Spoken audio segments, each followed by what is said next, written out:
Bueno, buenas tardes, buenas noches, buenos días, incluso. Bueno, en este caso, buenas noches.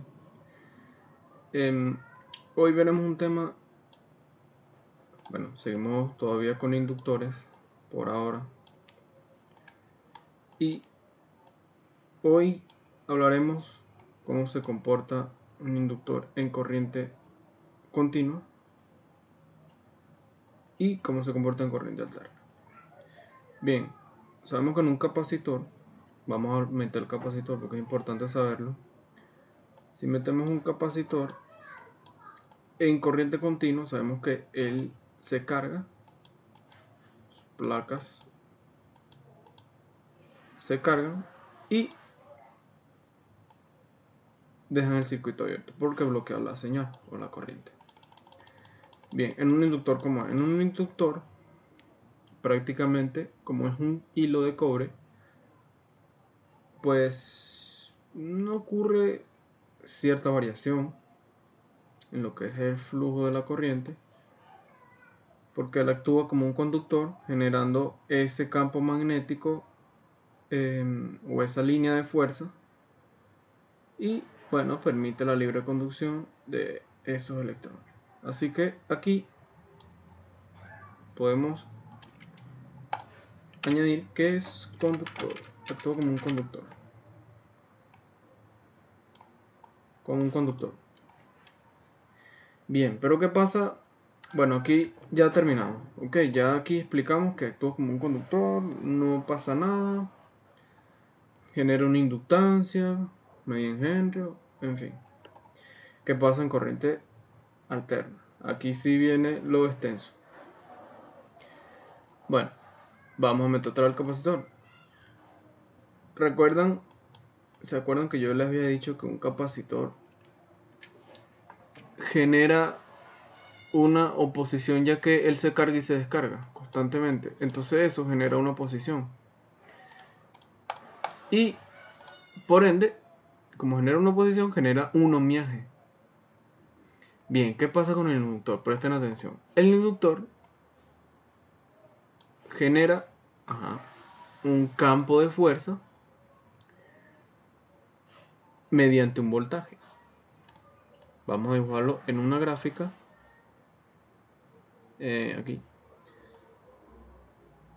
Un voltaje alterno. La corriente que pasa por acá cambia constantemente de dirección. O sea, va para acá y va para allá. Va para acá, va para allá. En fin, es un desorden. Tiene un desorden. ¿Qué hace el capacitor ante ese cambio tan brusco de la corriente? Bueno, de tanto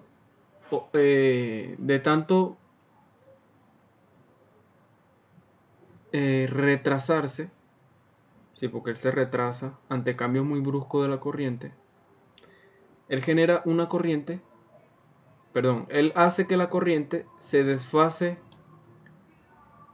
con respecto al voltaje. Este es el voltaje y esta es la corriente. Voltaje, la E porque es electromotriz, fuerza electromotriz. Sí, es decir que genera un desfase, ¿verdad? En lo que es el circuito. Y ese desfase que él hace es mediante la oposición que él genera ante los cambios tan bruscos de la corriente. Bien, como ya sabemos, en los capacitores también se genera una oposición. Y la fórmula es el inverso de 2pi, no sé si lo dibujo bien, por la frecuencia por la capacitancia. Y esto, bueno, obviamente su unidad va a dar en ohmios. Esto es reactancia capacitiva y hoy vamos a hablar de reactancia inductiva. Sí, los capacitores en AC o en corriente alterna generan oposición y los inductores también. Tienen una relación, sí, generan oposición, pero la fórmula ahora es 2pi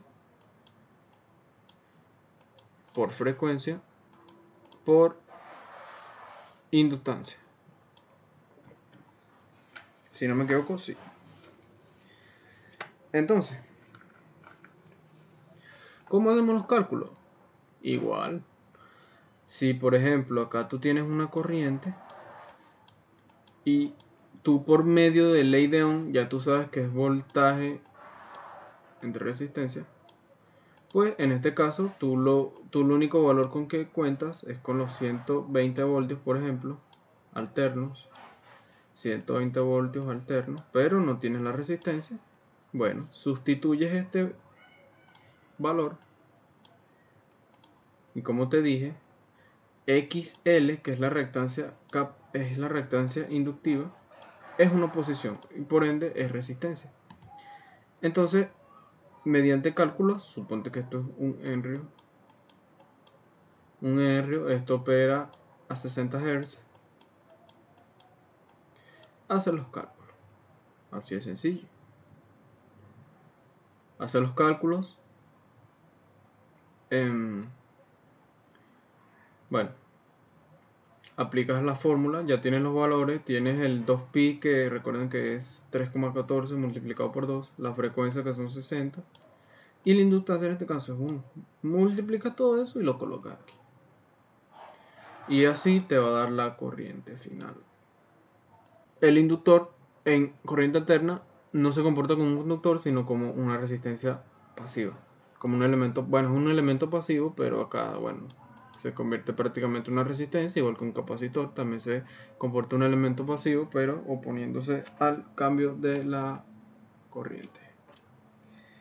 Y bueno, amigos, este ha sido el tema de hoy, espero les haya servido de ayuda.